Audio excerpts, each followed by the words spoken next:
Hi, ഞാൻ Deepa. Unfolding my memories part 5 ആണ്.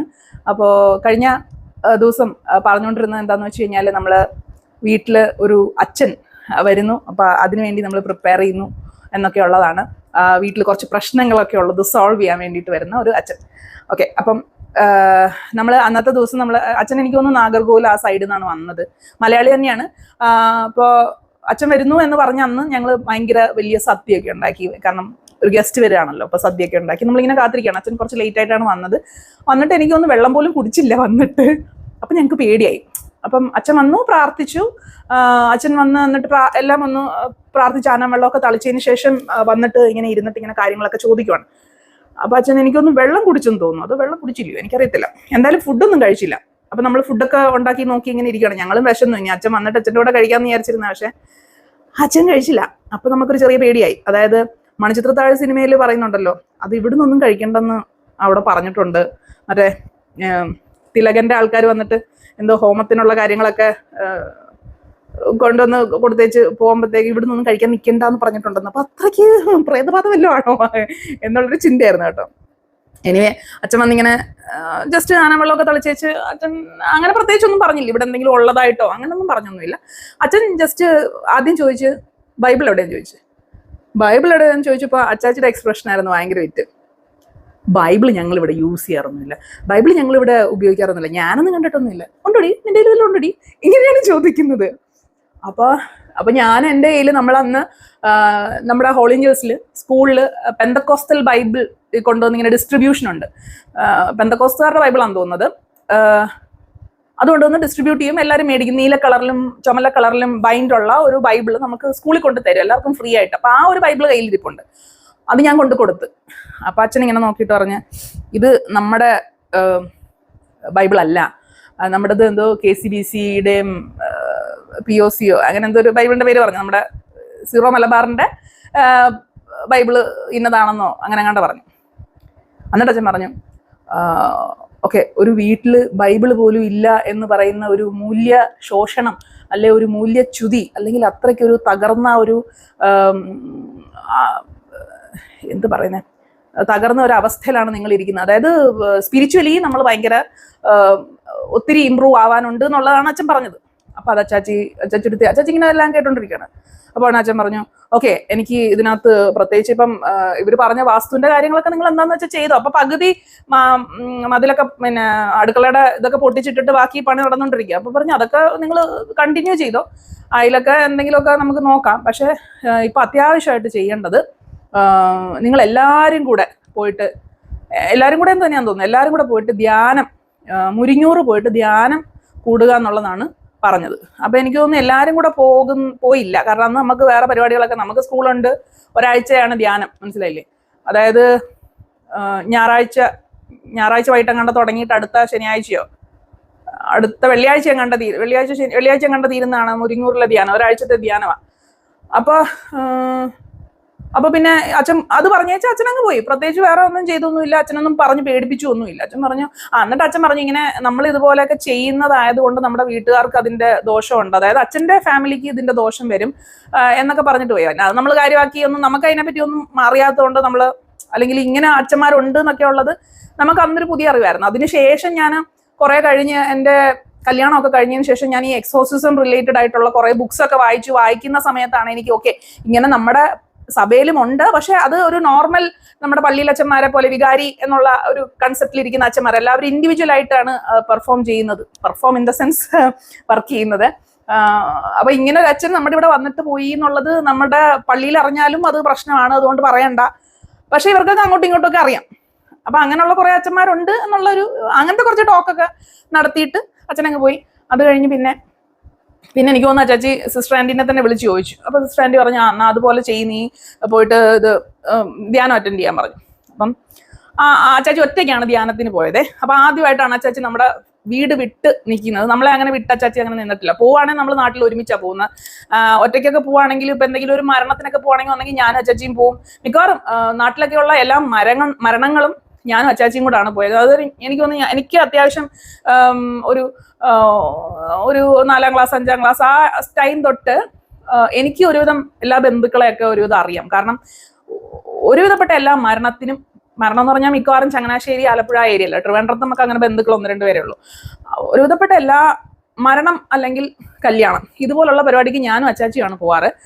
അപ്പൊ അങ്ങനെ പോകുമ്പോൾ അച്ചാച്ചി ഇങ്ങനെ ഓരോരുത്തരൊക്കെ പരിചയപ്പെടുത്തി തരുന്നതും അല്ലാതെ തന്നെ എല്ലാവരും വന്ന് ഇങ്ങോട്ട് പരിചയപ്പെടുമ്പോൾ നമുക്ക് ഒരുവിധം ഐഡിയ ഉണ്ട് ആരൊക്കെ എന്തൊക്കെ എങ്ങനെയൊക്കെ എന്നുള്ളത്. അപ്പം പറഞ്ഞു വന്നത് അങ്ങനെ അച്ചാച്ചി പോയിട്ടുണ്ടെങ്കിൽ രാവിലെ പോയിട്ട് വൈകിട്ട് വരും, അങ്ങനെയൊക്കെയാണ്, അങ്ങനെ വിട്ടു പോയിട്ടില്ല. അപ്പം അച്ചാച്ചി ആദ്യമായിട്ട് അച്ചാച്ചി അങ്ങ് പോവാണ്. അത് ഇവിടെ എനിക്ക് തോന്നുന്നു അച്ചാച്ചിക്ക് അപ്പൊ പണിയൊക്കെ ഒത്തിരി നടക്കുന്നുണ്ട്. അതിനിടയ്ക്ക് അച്ചാച്ചി എന്തും വരട്ടെ, നമുക്ക് ഇതിനൊരു രക്ഷ ഇതേ നടക്കത്തുള്ളൂ എന്നുള്ള മട്ടിൽ അച്ചാച്ചിക്ക് ഇതിന്റെ കൺസെപ്റ്റ് പോലും അറിയാണ്ടാണ്, അതായത് എന്തിനാണ് പോകുന്നതെന്ന് പോലും അറിയാതാണ് അച്ചാച്ചി പോയത്. അപ്പൊ ശനിയാഴ്ച തോറും എനിക്കൊന്ന് ഇവിടെ നിങ്ങളുടെ ബസ്സുണ്ട്, ശനിയാഴ്ച വെള്ളിയാഴ്ച തോറും എങ്ങാണ്ട് പാളയംപള്ളിയിൽ നിന്ന് ബസ്സുണ്ട്. ബസ്സിൽ മുരിങ്ങൂർ എനിക്കൊന്ന് തൃശ്ശൂർ അല്ലേ, വേറെ ഒരു ഇതും കൂടെ ഉണ്ടല്ലോ, മുരിങ്ങൂറും വേറൊരു സ്ഥലവും കൂടെ ഉണ്ടല്ലോ, പോട്ട. മുരിങ്ങൂറാണോ പോയത് പോട്ടയിലാണോ പോയത്? രണ്ടും അടുത്തടുത്തൊക്കെ തന്നെയാണെന്ന് തോന്നല്ലേ. മുരിങ്ങൂറാണ് നമ്മുടെ അടുത്ത്, മുരിങ്ങൂറാണ് അച്ചാച്ചി പോയത്. യെസ്, ആദ്യം അച്ചാച്ചി മുരിങ്ങൂർ തന്നെയാണ്, ഞങ്ങളാണെന്ന് തോന്നുന്നു പോട്ടെ പോയത്. എന്തായാലും അപ്പൊ അച്ചാച്ചി ശനിയാഴ്ച എങ്ങാണ്ട് ബസ് പിടിച്ച് അങ്ങ് പോയി. പിന്നെ അടുത്ത ഞായറാഴ്ച എങ്ങാണ്ടാ വരുന്നേ. കംപ്ലീറ്റ്ലി ഒരു പുതിയ മനുഷ്യൻ. അച്ചാച്ചി തിരിച്ചു വന്നു കഴിഞ്ഞപ്പം അച്ചാച്ചിയുടെ സൗണ്ട് ഒക്കെ അങ്ങ് മാറി. കാരണം ഈ ഒരാഴ്ച മറ്റേ അലപ്പറയായിരുന്നു. ഹല്ലേലൂയ, പ്രൈസ് ദി ലോർഡ്, ഇതാണ് അച്ചാച്ചി അവിടെ. അച്ചാച്ചി അങ്ങ് ഭയങ്കരമായിട്ട് ഇതിനകത്ത് അങ്ങ് വീണെന്ന് വേണമെങ്കിൽ പറയാം. അതായത് പിന്നെ അച്ചാച്ചി വീട്ടിൽ വന്നിട്ട് അവിടുത്തെ കാര്യങ്ങളും കഥകളും ഒക്കെ പറയും. എൻ്റെ തൊട്ടടുത്തിരുന്ന ഒരാൾക്ക് പെട്ടെന്ന് അയാൾ മറിഞ്ഞു വീണു, അയാൾക്ക് അപ്പൊ അവിടുന്ന് വിളിച്ചു പറഞ്ഞു ഇനി ആളെ സുഖപ്പെടുത്തുന്നു, ദാണ്ട് ഇയാൾ സുഖപ്പെട്ടു, എൻ്റെ അപ്പുറം ഇപ്പുറം നിൽക്കുന്നവരൊക്കെ സുഖപ്പെട്ടു, അപ്പൊ എനിക്കും എന്തോ ഒരു ഇത് കിട്ടി എന്നൊക്കെ പറഞ്ഞുകൊണ്ട് അച്ചാച്ചി ചെറുതായിട്ട് ഈ ഈസ്റ്റർ, ക്രിസ്മസ് അതുപോലുള്ള വിശേഷ അവസരങ്ങളിൽ കുറച്ച് അകത്താക്കുന്ന കൂട്ടത്തിലുണ്ടായിരുന്നതാണ് അച്ചാച്ചി.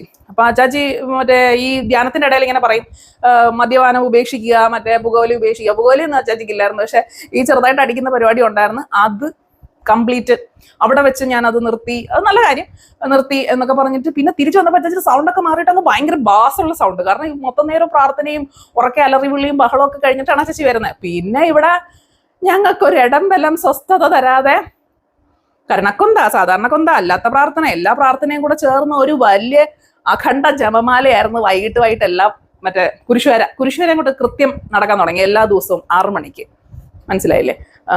മുട്ടുമെന്ന് പ്രാർത്ഥന, പിന്നെ അച്ചാച്ചിയുടെ വക പ്രാർത്ഥന, പാട്ട്, എൻ്റെ വക ബൈബിൾ വായന, അങ്ങനെ ഒരു നീണ്ട ഒരു 1/4 മണിക്കൂർ 1 മണിക്കൂറത്തെ ഒരു വലിയ, നമുക്കൊന്നും അതുവരെ പരിചയമില്ലാത്ത ഒരു സംഭവം അങ്ങോട്ട് തുടങ്ങി. അപ്പൊ അമ്മച്ചി പറഞ്ഞു ഞാനിത് പണ്ടേ പറഞ്ഞു വീട്ടിൽ പ്രാർത്ഥനയൊക്കെ വേണമെന്ന്. ആരെങ്കിലും കേട്ടോ? അന്നൊന്നും കേട്ടില്ല. പക്ഷെ നമുക്കത് അച്ചാച്ചി ചെയ്യുന്ന കണ്ടപ്പോ നമുക്ക് ശരിക്കും പറഞ്ഞാൽ നമ്മൾ മാറി നിന്ന് ചിരിക്കായിരുന്നു. എന്നുവെച്ചാ ഞങ്ങൾക്ക് അക്സെപ്റ്റ് ചെയ്യാൻ പറ്റുന്നില്ല ഈ അച്ചാച്ചിന്, ഇതെന്താ ഇങ്ങനെ മാറിപ്പോയത്. ഭയങ്കരമായി മനസ്സന്തരപ്പെട്ട് ഭയങ്കര പ്രൈസ് ദി ലോർഡ് ഏതു നേരം ഇതൊക്കെ തന്നെയാ പറയുന്നത്. അപ്പൊ ഞങ്ങളെ മറ്റേ മീഡിയം ക്രിസ്ത്യാനികളായിരുന്നു. ഇതൊരു ഹൈ എൻഡ് ക്രിസ്ത്യാനിനെ കണ്ടപ്പോൾ ഞങ്ങൾക്ക് സഹിക്കുന്നില്ല, ഞങ്ങൾക്ക് പറ്റുന്നില്ല.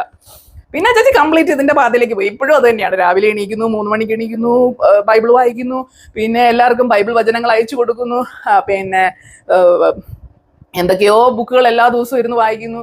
പിന്നെ ഇപ്പൊ കുർബാനയ്ക്കൊന്നും പോകാൻ പറ്റത്തില്ല, നടക്കാനും കണ്ണ് കാണാനൊന്നും വയ്യാത്തതുകൊണ്ട് ഷാലോം TV, പിന്നെ ഗുഡ്നസ് TV, ഇത് മാത്രമേ അവിടെ വെക്കാറുള്ളൂ. പിന്നെ ഇച്ചിരി വാർത്തയും. അപ്പൊ അതാണ് ഇപ്പോഴത്തെ അച്ചാച്ചിയുടെ ഒരു റൂട്ടീൻ. അപ്പൊ അന്നും ഇതുപോലെ ഇത് കഴിഞ്ഞിട്ട് പിന്നെ ദീപിക പത്രം വരുത്തുന്നു, പിന്നെ അങ്ങനെ ഭയങ്കര പരിപാടികൾ. പിന്നെ പള്ളിയിൽ സജീവ പങ്കാളിത്തം, എല്ലാ ദിവസവും പള്ളി പോകുന്നു. അങ്ങനെയാണ് ഞാനും അച്ചാച്ചിയുടെ കൂടെ കൂടിയിട്ട് എല്ലാ ദിവസവും പള്ളി പോകാൻ തുടങ്ങിയത്. ഞങ്ങള് അന്ന് എനിക്ക് ബൈക്കുണ്ട്, അപ്പൊ ഞാൻ അച്ചാച്ചിയും സെപ്പറേറ്റ് ബൈക്കിൽ തന്നെ. പക്ഷെ അച്ചാച്ചി പോകുന്ന കണ്ടിട്ട് ഞാനും പോകും. എന്നാ പിന്നെ ഇരിക്കട്ടെ, നമുക്കൊരു സന്തോഷമാട്ടെ എന്ന് പറഞ്ഞാൽ അങ്ങനെയാണ് ഞാൻ, എനിക്കൊന്ന് ഡിഗ്രി സമയത്താണ് കംപ്ലീറ്റ് 3 വർഷവും ഞാൻ എല്ലാ ദിവസവും പള്ളി പോകുമായിരുന്നു. പക്ഷെ അച്ചാച്ചിയുടെ എത്രയും ഒരു ഇതുണ്ടായിരുന്നോ എന്ന് ചോദിച്ചു കഴിഞ്ഞാൽ ഇല്ല. എന്നാലും എനിക്ക് എൻ്റെതായ ഒരു വഴിയായിരുന്നു. അതായത് നമ്മൾ ഭയങ്കര ഓവറല്ല എന്ന അതാണ്. അപ്പം പിന്നെ പള്ളിയിൽ എല്ലാ അച്ഛന്മാരുമായിട്ടും പരിചയം, എല്ലാ സിസ്റ്റേഴ്സുമായിട്ടും, പിന്നെ പള്ളി കുടുംബ കൂട്ടായ്മ ലീഡർ ആവുന്നു, പിന്നെ അതിന്റെ പുറകെ നടക്കുന്നു. അമ്മച്ചിയാണ് അന്ന് കുടുംബ കൂട്ടായ്മ ലീഡർ. അമ്മച്ചിക്ക് പകരമായിട്ട് അച്ചാച്ചി ഓടാൻ തുടങ്ങി. അങ്ങനെ കംപ്ലീറ്റ് പള്ളിക്കാര്യം മാത്രം. പിന്നെ ദശാംശം കൊടുക്കുന്നു, അത് കടം മേടിച്ചിട്ട് വെച്ചിട്ട് ദശാംശം കൊടുക്കും. അപ്പൊ ഞാൻ പറഞ്ഞു ഈ ദശാംശം എന്ന് പറയുന്നത് നമുക്ക് കിട്ടുന്നതിൽ നിന്നാണ് ഒരു സംഖ്യ പള്ളിക്ക് കൊടുക്കേണ്ടത്. ഇത് നമ്മൾ വാങ്ങിക്കുന്ന കടത്തിന്റെയും ഒരു ദശാംശം അച്ചാച്ചി കൊടുക്കുമായിരുന്നു. അത് ഈ അടുത്ത കാലം വരെ അച്ചാച്ചി തീരുന്ന വരെ അച്ചാച്ചി അങ്ങനെ തന്നെയായിരുന്നു കേട്ടോ. ഇപ്പോഴും കൊടുക്കും. അച്ചാച്ചി ഇപ്പൊ റിട്ടയർ ആയി. അപ്പൊ ഇനി അതൊക്കെയായിരുന്നു അന്നത്തെ കലാപരിപാടികൾ. അപ്പൊ അത് കഴിഞ്ഞപ്പോ പിന്നെ നമുക്ക് ഇങ്ങനെ പ്രശ്നങ്ങൾ ഉണ്ടെങ്കിലും അച്ചാച്ചിയുടെ മൈൻഡ് സെറ്റ് മാറി. എല്ലാം ദൈവം നോക്കും, എന്ത് പ്രശ്നം ഉണ്ടെങ്കിലും സാരേ, ഭയങ്കര പോസിറ്റിവിറ്റി ആയിരുന്നു, ഭയങ്കര ഒരു ഹൈപ്പർ അല്ലെങ്കിൽ ടോക്സിക് പോസിറ്റിവിറ്റി എന്ന് പറയുന്ന ഒരു അവസ്ഥയിലേക്ക് അച്ചാച്ചി മാറി കംപ്ലീറ്റ്. എന്ത് കണ്ടാലും ഒന്നുമില്ല, കുഴപ്പമില്ല, എല്ലാം സെറ്റാണ്, ഭയങ്കര ഇതായിരുന്നു. പക്ഷെ അത് നമ്മളെ ഇൻഫ്ലുവൻസ് ചെയ്തിട്ടുണ്ട്. കാരണം നമ്മളും അത് ആ ഒരു ഇതിലാണ്, എന്ത് സംഭവിച്ചാലും കുഴപ്പമില്ല, നമുക്ക് നോക്കാം എന്നുള്ളൊരു ആറ്റിറ്റ്യൂഡിലേക്ക് വന്ന്. അച്ചാച്ചി അതൊരു സ്പിരിച്വൽ ലെവലിലാണ് എടുത്തെങ്കിൽ നമ്മളും സ്പിരിച്വൽ ലെവലിൽ നമ്മളും ആ ടൈമിലൊക്കെ ഭയങ്കരമായിട്ട് ദൈവം എന്നുള്ള ഒരു കൺസെപ്റ്റിൽ തന്നെയാണ് മുന്നോട്ട് പോയെങ്കിലും അച്ചാച്ചിയുടേത് ഭയങ്കര എന്ന് വെച്ചാൽ ഈ ദൈവത്തിൽ അന്ധമായി വിശ്വസിക്കുക എന്നുള്ള ഒരു കൺസെപ്റ്റാണ്. ദൈവത്തിൽ വിശ്വസിക്കുക എന്നുള്ളതിനേക്കാൾ ദൈവത്തിൽ അന്ധമായി വിശ്വസിക്കുകയാണ്. അത് അച്ചാച്ചിക്ക് ഒത്തിരി ഹെൽപ്പ് ചെയ്തിട്ടുണ്ട്. അല്ലെങ്കിൽ ഒരു നോർമൽ ആള് പോകുന്ന ബുദ്ധിമുട്ടുകളിൽ കൂടെയാണ് ബുദ്ധിമുട്ടുകളിൽ കൂടെ അല്ല അച്ചാച്ചി പോയത്. അച്ചാച്ചി പോയത് ഹൈ ടെൻഷൻ കാര്യത്തിൽ കൂടെയാണ് പോയത്. ചുറ്റും മറ്റേ കഴുത്തറ്റം കടം എന്നുള്ള ഒരു അവസ്ഥയിലൊക്കെ എത്തിയിട്ട് പോലും അച്ചാച്ചി വളരെ കൂളായിരുന്നു, മനസ്സിലായില്ലേ? അപ്പൊ ഇത് അച്ചാച്ചിനെ അങ്ങനെ ഭയങ്കരമായിട്ട് ഹെൽപ്പ് ചെയ്തിട്ടുണ്ട്. പക്ഷെ ഒരു സൈഡിൽ നോക്കുമ്പം ഈ കുറെ കാര്യങ്ങളിലൊക്കെ ആക്ഷൻ എടുക്കാനുള്ളതും കൂടെ നമ്മൾ ദൈവത്തിൽ അർപ്പിച്ച് നമ്മൾ കംപ്ലീറ്റ്ലി എല്ലാം നോക്കിക്കോളും എന്നുള്ളൊരു അവസ്ഥയിൽ ഭയങ്കര കോൺഫിഡൻസി കാര്യങ്ങൾ മുന്നോട്ടിക്കൊണ്ടിരിക്കുകയായിരുന്നു. അപ്പൊ ഇതിനിടയ്ക്ക് കുറച്ച് വിള്ളലുകൾ ഉള്ളതൊന്നും അച്ചാച്ചി അത് റിയലൈസ് ചെയ്യുന്നോ അല്ലെങ്കിൽ അച്ചാച്ചി അതിന് ആക്ഷൻ എടുക്കുന്നോ ഒന്നും ഇല്ലായിരുന്നു, അങ്ങ് പോവായിരുന്നു. അപ്പൊ അത് അങ്ങനെ പോയി. കുറെ നാൾ കഴിഞ്ഞപ്പോഴത്തേക്കും പിന്നെ നമ്മൾ ആ വീട് വിറ്റു. കാരണം നമുക്ക് ഇനി വീട് വിറ്റത് കുറച്ചൊന്ന് സ്റ്റേബിൾ ആവാൻ വേണ്ടിയിട്ടാണ്. യെസ്, അതായത് നമ്മുടെ സാമ്പത്തികവും ഒന്ന് സ്റ്റേബിൾ ആക്കണം, ബാക്കി പണികളും ഒക്കെ ഒന്ന് സെറ്റ് ആക്കണം എന്നുള്ളത് കൊണ്ടാണ്. അന്നേരത്തേക്ക് ഞാൻ ഡിഗ്രി പാസ്സായി, ആ വീട്ടിൽ തന്നെ, നമ്മുടെ സ്വന്തം വീട്ടിൽ ഡിഗ്രി പാസ്സായി. എനിക്ക് എൻ്റെ കസിൻ്റെ അവിടെ തന്നെ ജോലിയും റെഡിയായി. ജോലിയിൽ ഹൈക്കും ഒക്കെ വന്ന് ഞാൻ ടീം ലീഡറായി. ആ ഒരു ടൈമിലാണ് നമ്മൾ അവിടുന്ന് വീട് വിറ്റ് പോകുന്നത്. ഓക്കെ, അപ്പൊ അതിന് മുന്നേ പറയുവാനാണെങ്കിൽ അവിടെ വെച്ചാണ് ഞാൻ വൻതോതിൽ ഗാർഡനിങ്ങിലോട്ട് കടന്നത്. ഞാനും അച്ചാച്ചിയും ഒക്കെ ഇതിനകത്ത് ഇൻവോൾവ് ആണ്. അപ്പൊ നമ്മുടെ അടുത്ത് ഇങ്ങനെ നമ്മളിങ്ങനെ കയറി വരുന്ന സ്ഥലത്ത് തന്നെ ഒരു സ്റ്റെയർ കേസ് ഉണ്ടായിരുന്നു. ആ സ്റ്റെയർ കേസ് മാറ്റി പണിയണമെന്ന് മറ്റേ ഈ വാസ്തുശാസ്ത്രം അങ്ങേര് വന്ന് പറഞ്ഞുകൊണ്ട് അതങ്ങോട്ട് മാറ്റി പണിതിട്ട് സ്റ്റെയർ നമ്മൾ ചെലവ് കുറച്ച് നമ്മളിങ്ങനെ മെറ്റലിന്റെ സ്റ്റെയർ ആണ് നമ്മൾ ടെറസിലേക്ക് വെച്ചത്. എന്നിട്ട് ആ മെറ്റലിന്റെ സ്റ്റെയറിൽ കൈവരിയിലൊക്കെ പെയിന്റ് അടിച്ചത്, കാരണം പൈസ ഇല്ല.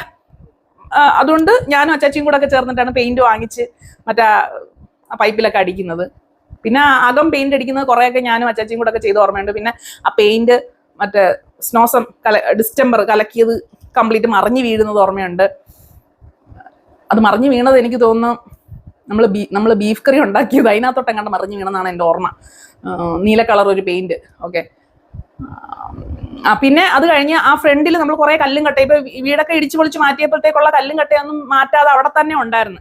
അപ്പൊ അതൊക്കെ എന്ത് ചെയ്തെന്ന് വെച്ച് കഴിഞ്ഞാൽ ആരും പിന്നെ മാറ്റാനൊന്നും ഇല്ല, അല്ലെങ്കിൽ അതൊന്നും എടുത്ത് കൊണ്ട് കളയാനുള്ള ആ പണികളൊക്കെ അവിടെ നിർത്തിക്കളഞ്ഞു. അപ്പൊ ആ ടൈമിലാണ് ഞാൻ മറ്റേ കഠിനമായി, ഞാൻ ഇതിനു മുന്നേ ഫൈബ്രോമാലജിയുടെ ഒക്കെ വീഡിയോ പറഞ്ഞു, ഞാൻ ഭയങ്കരമായ അധ്വാനശാലിയായിരുന്നു എന്നുള്ളത് ഇതായിരുന്നു. അതായത് എനിക്ക് ആ ഏരിയയിൽ ഈ സ്റ്റെയർ കേസ് പുറകോട്ട് മാറ്റി കഴിഞ്ഞപ്പോൾ ഫ്രണ്ടിൽ ഒത്തിരി സ്ഥലം കിട്ടി. ഈ സൈഡ് വീട് ഇരിക്കുന്നതിന്റെ ഈ ഫ്രണ്ട് സൈഡ് മൊത്തം അച്ചാച്ചി കാർ ഷെഡ് വെച്ചിട്ട് അടച്ചു കളഞ്ഞു. അതായത് കാർ ഷെഡ് ഷീറ്റ് ഇട്ട് അടച്ചു കളഞ്ഞു. പിന്നെ ഉള്ളത് ഇച്ചിരി ഓപ്പൺ ഏരിയ എന്ന് പറയുന്ന ഈ സൈഡിലാണ് നമുക്ക് കിട്ടിയത്. ഈ സ്റ്റെയർ കേസ് ഇടിച്ച് പുറകോട്ട് നീക്കി. അപ്പൊ ആ ഫ്രണ്ടിൽ ഒരു ഇച്ചിരി സ്ഥലം ഉള്ളത് എനിക്ക് ഗാർഡൻ ആയിട്ട് സെറ്റ് ചെയ്യണം. പക്ഷേ ഈ കല്ലും കെട്ടി ആരും മാറ്റത്തില്ല. അപ്പൊ എല്ലാ ദിവസവും എനിക്കൊന്ന് കോളേജിൽ പോകുന്നതിന് മുന്നേയും കോളേജിൽ നിന്ന് വന്നതിന് ശേഷവും എനിക്ക് ഓർമ്മയില്ല ഏത് സമയത്താണെന്നുള്ളത്, ഞാൻ എല്ലാ ദിവസവും ഒരു 1/4 മണിക്കൂർ സ്പെൻഡ് ചെയ്ത് അവിടുത്തെ കല്ലും കട്ടയൊക്കെ എടുത്ത് മാറ്റലായിരുന്നു ആദ്യത്തെ പണി. എന്നിട്ട് കൈയെല്ലാം പൊട്ടി, നമ്മൾ ക്യൂടെക്സ് ഇടുന്ന പരിപാടിയൊന്നുമില്ല, ഉണ്ടായിരുന്നു എങ്കിൽ പോലും അതിലൊന്നും നമ്മൾ അത്ര ബോധേഡല്ലായിരുന്നു. അപ്പം ഫുൾ കല്ലും കട്ടയും ഒക്കെ ചുമന്ന് മാറ്റി ഞാൻ ഒറ്റയ്ക്ക്. അച്ചാച്ചിയൊന്നും അതിനകത്ത് ഇല്ല. അപ്പൊ ഞാനിങ്ങനെ അത് മാറ്റി. പിന്നെ അത്യാവശ്യം ചെടിച്ചട്ടിയൊക്കെ വെച്ച്, പിന്നെ കുറച്ച് ചെടിയൊക്കെ വെച്ച്, എല്ലാം ചെടിച്ചട്ടിയിലാണ് എങ്കിൽ പോലും എല്ലാ ദിവസവും ചെടിച്ചട്ടി എടുത്ത് അങ്ങോട്ട് മാറ്റുന്നു, എടുത്ത് ഇങ്ങോട്ട് മാറ്റുന്നു. അങ്ങനെ ആ ഏരിയ ഒന്ന് ബ്യൂട്ടിഫിക്കേഷന് വേണ്ടിയിട്ട് ഞാൻ കുറേ വർക്ക് ചെയ്തിട്ടുണ്ട്. അങ്ങനെ വർക്ക് ചെയ്ത് എനിക്ക് കഴുത്തിന് എന്തൊക്കെയോ പറ്റുകയും ചെയ്ത്. പിന്നെ എൻ്റെ ഓർമ്മ ശരിയാണെങ്കിൽ എനിക്കൊരു ഭയാനകമായ, അതെനിക്കൊന്ന് ഡിഗ്രിക്ക് പഠിക്കുന്ന സമയത്ത് തന്നെയാണ് ഭയാനകമായ ഒരു തലവേദന വന്നു. മൈഗ്രെയിൻ ആ ടൈമിലുണ്ട് എനിക്ക്.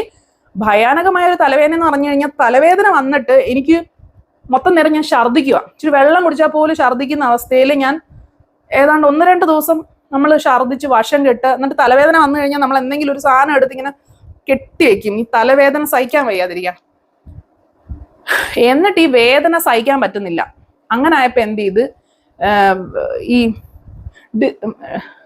ബാൻ ചെയ്തൊരു ഇതാണ്, ഡിസ്പിരിൻ ആണോ ആസ്പിരിൻ ആണോ എന്ന് അറിയത്തില്ല, നമ്മൾ വെള്ളത്തിലിട്ടിട്ട് അലിയിച്ച് കഴിക്കുന്ന ഒരു സാധനം ഉണ്ടല്ലോ വേദനയ്ക്ക് വേണ്ടിയിട്ട്, അന്ന് പരസ്യമൊക്കെ ഉണ്ടായിരുന്നതാണ്. അപ്പൊ ഇത് ഞാൻ അങ്ങ് കഴിക്കും. ഇത് കഴിക്കും, വേദന ഒരു 5 മിനിറ്റത്തേക്ക് മാറും, അത് കഴിഞ്ഞ് പിന്നെ വേദനയാണ്. പക്ഷെ എനിക്കൊരു ഇച്ചിരി കഞ്ഞി പോലും കുടിക്കാൻ വയ്യാതെ ഈ മരുന്ന് മാത്രം ഞാൻ കഴിച്ചോണ്ട്, ക്രോസിൻ പിന്നെ ഈ ഡിസ്പിരിൻ, അന്നൊന്നും ഈ മരുന്ന് എങ്ങനെ വർക്ക് ചെയ്യുന്നെന്നോ അല്ലെ മരുന്ന് കൊണ്ട് നമുക്ക് എന്തെങ്കിലും ദോഷമുണ്ടോ എന്നോ ഒന്നും എനിക്ക് അറിയത്തില്ല, നമ്മുടെ വീട്ടുകാർക്കും അറിയത്തില്ല. അവര് അമ്മച്ചിക്കൊക്കെ തലവേദന വരുമ്പോൾ അമ്മച്ചിക്ക് തല ഇങ്ങനെ കെട്ടിവെക്കും, ഇതുപോലത്തെ മരുന്ന് കഴിക്കും. സെയിം തന്നെ ഞാനും ട്രൈ ചെയ്തു. ഒരു 3-4 ദിവസം ട്രൈ ചെയ്ത് കഴിഞ്ഞപ്പോൾ കംപ്ലീറ്റ് ഛർദിൽ മാത്രവും പിന്നെ മഞ്ഞ ഛർദിക്കാനൊക്കെ തുടങ്ങി കഴിയുമ്പോൾ എന്നെ പൊക്കിയെടുത്ത് ആശുപത്രി കൊണ്ടുപോയി. അതുവരെ ഇവരാരും, എനിക്കൊന്ന് ഒരു 2ാമത്തെ ദിവസം തന്നെ നമ്മളെ അങ്ങ് കൊണ്ടുപോയി. അത് കഴിഞ്ഞ് ഇവർക്കൊന്നും അറിയത്തില്ലല്ലോ ഇതാണ് സംഭവം. ഞങ്ങളെ ആശുപത്രി പോയി എനിക്കൊന്ന് ഞാൻ അവിടെ ഒരാഴ്ച എങ്ങോട്ട് കിടന്നെന്ന് തോന്നുന്നു, ട്രിപ്പൊക്കെ ഇട്ട്. എൻ്റെ ഫ്രണ്ട്സ് ഒക്കെ കാണാൻ വന്നു, എൻ്റെ ടീച്ചർ കാണാൻ വന്നു, മനസ്സിലായില്ലേ, വലിയ സംഭവമായിരുന്നു. അപ്പം അങ്ങനെ ഒരു ഭയാനകമായ ഒരു മൈഗ്രെയിൻ അന്ന് വന്നു. അതിനുശേഷം ഞാൻ പിന്നെ ഈ ഒത്തിരി വിയർക്കുന്നത്, ഒത്തിരി വെയിലടിക്കുന്ന പോലത്തെ പരിപാടികളൊക്കെ ഞാൻ ചെയ്യാണ്ടായി. അന്നോട്ടാണ് എനിക്ക് കഴുത്തിന് പ്രശ്നം തുടങ്ങാൻ തുടങ്ങിയത്. കഴുത്തിന് പ്രശ്നം തുടങ്ങുന്ന ആ ടൈമിലാണ് ഈ ഉള്ള കണ്ട കല്ലും കട്ടയും പാറക്കല്ലും ഒക്കെ വാരി മാറ്റി ഒരു സൈഡിലോട്ട് മാറ്റിയിടുക, വേറെ സ്ഥലമൊന്നും ഇല്ല. പിന്നെ നമ്മുടെ കയ്യിൽ തന്നെ മമ്മട്ടി, പിക്കാസ് ഇതുപോലത്തെ സാധനങ്ങളൊക്കെ ഉണ്ടല്ലോ. അപ്പൊ നിരപ്പായ സ്ഥലങ്ങൾ, നിരപ്പാവാത്തതൊക്കെ പിക്കാസും മമ്മട്ടിയൊക്കെ വെച്ച് റെഡിയാക്കി കുറച്ച് പരിപാടിയായിരുന്നു. പിന്നെ അന്ന് എനിക്ക് ഓർമ്മ വരുന്നത്, അന്ന് എൻ്റെ കയ്യിൽ സണ്ണി ഉണ്ട്, അതായത് അച്ചാച്ചി വാങ്ങിച്ചു തന്ന സണ്ണി ഉണ്ട്. വേറെ പുതിയ വണ്ടി എടുത്തിട്ടില്ല നമ്മളപ്പം, അല്ല അവിടെ വെച്ച് നമ്മൾ പുതിയ വണ്ടി എടുക്കുന്നുണ്ട്. പക്ഷെ അതിനു മുന്നേ ഈ സണ്ണി എൻ്റെ കയ്യിൽ ഇരിക്കുന്ന സമയത്ത് തന്നെയാണ് നമുക്ക് നമ്പർ പ്ലേറ്റ്സിലൊക്കെ മാറ്റം വരുന്നത്.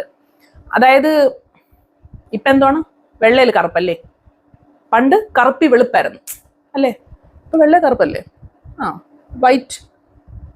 വൈറ്റ് പ്ലേറ്റിൽ ബ്ലാക്ക് ലെറ്റേഴ്സ് അല്ലേ ഇപ്പോൾ, അന്ന് തിരിച്ചായിരുന്നു. അതായത് ബ്ലാക്ക് പ്ലേറ്റിൽ വൈറ്റ് ലെറ്റേഴ്സ്, അതിന് ഇത്ര സമയം തരുമൊക്കെ ചെയ്തായിരുന്നു. അപ്പം അന്ന് ഞാൻ പണ്ടേ ഇതെല്ലാം സ്വയം പര്യാപ്തമായ ഒരാളായതുകൊണ്ട്, നമ്മുടെ വീട്ടിൽ പെയിന്റും ഒക്കെ ഇരിക്കുന്നതുകൊണ്ട് ഞാൻ തന്നെ പോയി എൻ്റെ ഇതെല്ലാം ഞാൻ തന്നെ മാറ്റിയിട്ട് ഞാൻ തന്നെ എഴുതുക ചെയ്ത്. അതിൻ്റെ വൃത്തികേട് ആ വണ്ടിക്ക് ഉണ്ടായിരുന്നു. പക്ഷെ അതിൻ്റെ ആവശ്യമൊന്നുമില്ല, നമുക്ക് ചെയ്യാവുന്ന കാര്യമല്ലോ, അത് അങ്ങനെ ചെയ്തു. പിന്നെ ഒരു മാറ്റം ഉണ്ടായിരുന്നു, ഓർമ്മയുണ്ടോ, നമ്മുടെ ഹെഡ്ലൈറ്റ് എല്ലാം ഭയങ്കര ലൈറ്റാന്ന് പറഞ്ഞേച്ച് ഒരു റൂള് വന്നായിരുന്നു. ഹെഡ്ലൈറ്റ് എല്ലാം പകുതി കറുപ്പടിക്കണമെന്നുള്ളത്, അതും നമ്മൾ ചെയ്തിട്ടുണ്ട് ആ ടൈമിൽ. അതാണ് വണ്ടിയുടെ കേസിലൊക്കെ ഓർമ്മ. അത് കഴിഞ്ഞ് ഞാൻ അവിടെ വെച്ച് തന്നെയാണോ പുതിയ വണ്ടി മേടിക്കുന്നത് ആണെന്ന് തോന്നുന്നു. അവിടെ വെച്ച് തന്നെയാണ് അവിടെ വെച്ചാണ് അച്ചാച്ചി എനിക്ക് അടുത്ത വണ്ടി, പുതിയ വണ്ടി എടുത്തിരുന്നത്, ഡിയോ. ഒരു സിൽവർ കളർ, ഫസ്റ്റ് ഡിയോയുടെ ആദ്യത്തെ മോഡൽ. അത് അധികം വെയിറ്റിംഗ് ഒന്നും വേണ്ടി വന്നില്ല, പക്ഷെ പെട്ടെന്ന് തന്നെ കിട്ടി. അത് അച്ചാച്ചി എടുത്ത് തന്നിട്ട് പിന്നെ എനിക്ക് വണ്ടിയുടെ ഒക്കെ കാര്യം നമുക്ക് വേറൊരു എപ്പിസോഡിൽ ചെയ്യാം. വണ്ടി ആർക്കും കൊടുക്കാത്തതും കാര്യങ്ങളൊക്കെ അതുണ്ട്. പിന്നെ ഈ വീട്ടിൽ നമ്മൾ മുയൽ വളർത്തുമായിരുന്നു. മുയൽ കഴിക്കാൻ വേണ്ടിയിട്ടാണ് കേട്ടോ, മുയലിറച്ചി കഴിക്കാൻ വേണ്ടിയിട്ട് മുയലിനെ വളർത്തുമായിരുന്നു. അപ്പം നമ്മുടെ ടെറസിലാണ് മുയലിനെ വളർത്തിക്കൊണ്ടിരുന്നത്. നല്ല ചൂടുള്ള ഏരിയ ആണെങ്കിൽ പോലും അവിടെ ഇച്ചിരി പേരയുടെ ഒരു ഷെയ്ഡ് ഉണ്ട്, ആ ഏരിയയിലായിട്ട് മുയലിനെ വളർത്തുമായിരുന്നു. എനിക്കത് പേടിയായിരുന്നു കേട്ടോ. അപ്പം ടെറസ് ഇങ്ങനെ ഓപ്പൺ ആക്കി അങ്ങ് ഇടും, ഒരു വൈകിട്ടൊക്കെ ആകുമ്പോൾ ഇതിനൊക്കെ അങ്ങ് തുറന്നു വിടും. അപ്പൊ പരുന്തിന്റെ ഒക്കെ ശല്യം ഉണ്ടായിരുന്ന ആ സമയത്ത്. പിന്നെ ഈ മുയല് കുഞ്ഞുങ്ങളുണ്ടാവുമല്ലോ, കുഞ്ഞുങ്ങളുണ്ടായി കഴിയുമ്പോഴാണ് നമുക്ക് ശരിക്കും നമ്മൾ ഇതിനെയൊക്കെ മറ്റേ കഴിക്കുന്ന എങ്ങനെയാന്ന് വെച്ച് കഴിഞ്ഞാൽ മുയലിനെ കൊല്ലുന്നതും കാര്യങ്ങളൊക്കെ അച്ചാച്ചി തന്നെയാണ് ചെയ്യുന്നത്. ഇതിനെയൊന്നും കൊല്ലാനൊന്നും നമുക്കറിയത്തില്ല. ബട്ട് ഇത് കൊല്ലുന്ന സമയത്ത് നമ്മൾ അങ്ങോട്ട് മാറി നിൽക്കുമെങ്കിലും കഴിക്കുന്നതിന് പ്രശ്നമൊന്നും ഇല്ലല്ലോ. അങ്ങനെ ഞാൻ മുയലിറച്ചി ഓഫീസിലൊക്കെ കൊണ്ടുപോകും. വൻ ഡിമാൻഡൊക്കെയായിരുന്നു ഓഫീസിൽ മുയലിറച്ചിയാണെന്നും പറഞ്ഞുകൊണ്ട് ആൾക്കാരൊക്കെ ഓടി വന്ന് എൻ്റെ ചോറ്റുപാത്രം തുറന്ന് കഴിക്കുകയൊക്കെ ചെയ്യായിരുന്നു. പിന്നെ ആയപ്പോഴത്തേക്കും ഈ മുയലിന്റെ കുഞ്ഞുങ്ങൾ ഉണ്ടാവാൻ തുടങ്ങിയപ്പോൾ നമുക്കിതിനെ പ്രോപ്പർലി, നമുക്ക് മുയലിന് കൂടൊക്കെ ഉണ്ടെങ്കിലും ഈ എന്താ നമ്മൾ ആ കാലിലൊക്കെ ഇങ്ങനെ വെള്ളം വെക്കണമെന്നൊക്കെ പറയും. അത് നമ്മൾ ആദ്യം ചെയ്തിരുന്നില്ല. അപ്പൊ മുയലും കുഞ്ഞുങ്ങൾ ഉണ്ടായി കഴിഞ്ഞാൽ എന്താന്ന് വെച്ചാൽ നമ്മളൊന്ന് ശ്രദ്ധിച്ചില്ലെങ്കിൽ ഇതിന് ഉറുമ്പ് കഴിച്ചു കളയും. കുഞ്ഞുതാണേ, ഇത്രേ ഉള്ളൂ, ഒരു വിരലിന്റെ അത്രയൊക്കെ കാണത്തുള്ളൂ. ഒരു കുറെ എണ്ണം കാണുകയും ചെയ്യും. അതിനെ ഉറുമ്പ് പിന്നെ അതിനെ അയ്യോ ഞാൻ തൊടാറും പിടിക്കാറും എനിക്ക് പേടിയാ ഇതിനെ. എനിക്ക് പൂച്ച, പട്ടി, പാറ്റ, എലി എല്ലാത്തിനെയും പേടിയാ. അപ്പൊ അമ്മച്ചിയും അച്ചാച്ചിയൊക്കെയാണ് ഇത് ഡീൽ ചെയ്യുന്നത്. അപ്പൊ നമ്മളിത് നോക്കാറുണ്ട്. പക്ഷെ ഇതൊക്കെ കാണുമ്പോൾ നമുക്ക് അങ്ങ് സങ്കടം വന്നിട്ട് അവസാനം എനിക്ക് തോന്നുന്നു മുയലിനെയൊക്കെ നമ്മൾ ആർക്കൊക്കെയോ കൊടുത്ത് ഒഴിവാക്കി. നമുക്ക് തന്നെ വലിയ സംഭവമായി, സങ്കടമായി. അങ്ങനെ പിന്നെ അവിടെ വെച്ച് നമ്മൾ ഏതാണ്ട് അവിടെ നിന്ന് പിന്നെ വീട് മാറുന്നൊരു സമയമായപ്പോൾ നമ്മൾ ഒത്തിരി സാധനങ്ങൾ നമ്മൾ കൊടുത്തൊഴിവാക്കി, നമ്മുടെ തന്നെ പണിക്കാർക്കും ഒക്കെ ആയിട്ട് കൊടുത്തൊഴിവാക്കി. അതിലെനിക്ക് ഓർമ്മയുണ്ട്, ഒരു നല്ലൊരു അലമാര ഉണ്ടായിരുന്നു. അതായത് ഒരു ചുമപ്പ് കളറിൽ തന്നെ ഒരു തടി അലമാര. എന്നിട്ട് ആ തടി അലമാരയിൽ ഫുൾ ലെങ്ത് കണ്ണാടിയായിരുന്നു. ഞാൻ മറന്നുപോയി. അതെനിക്ക് ഓർമ്മയുണ്ട്. നമ്മുടെ ആ വീട്ടിൽ പുറകുവശത്തായിട്ട് അതെടുത്ത് പുറത്തിട്ട് കൊടുക്കാനായിട്ട് പുറത്തിട്ടത് എനിക്ക് ഓർമ്മയുണ്ട്. അതോ അത് ചീത്തയായി പോയോ, എന്തായാലും അതാരോ കൊണ്ടുപോയി അത്. അതുപോലെ മീൽ സേഫ്, അങ്ങനെ കുറേ സാധനങ്ങൾ കൊടുത്തൊഴിവാക്കി. ആകപ്പാടെ പിന്നെ അച്ചാച്ചൻ്റെ ഒരു മേശയും പിന്നെ ഒരു ഷോക്കേസ്, അത് മാത്രമാണ് എനിക്ക് തോന്നുന്നു ഇപ്പോൾ ഉള്ളത്. പിന്നെ 2-3 കട്ടിലുകൾ, 4 കട്ടിലുകൾ മാത്രമാണ്, 4 അല്ല, ഇപ്പൊ 3 കട്ടിൽ മാത്രമാണ് നമുക്കുള്ളത് ഇപ്പം. ബാക്കിയെല്ലാം നമ്മൾ അങ്ങനെ കൊടുത്തൊഴിവാക്കി. കാരണം അവിടുന്ന് പോവാണല്ലോ. നമ്മുടെ സ്വന്തം വീട്ടിൽ കുറേ നാളുണ്ടായിരുന്നു നമ്മള്. അപ്പൊ അവിടെ വെച്ചാണ് അച്ചാച്ചിയുടെ അമ്മച്ചിയുടെയും 25ാം വിവാഹ വാർഷികം. അതൊക്കെ നമ്മൾ ആഘോഷിക്കുന്നത് അവിടെ വെച്ചാണ്. അല്ലെങ്കിൽ ഗ്രാൻഡ് പരിപാടിയായിരുന്നു.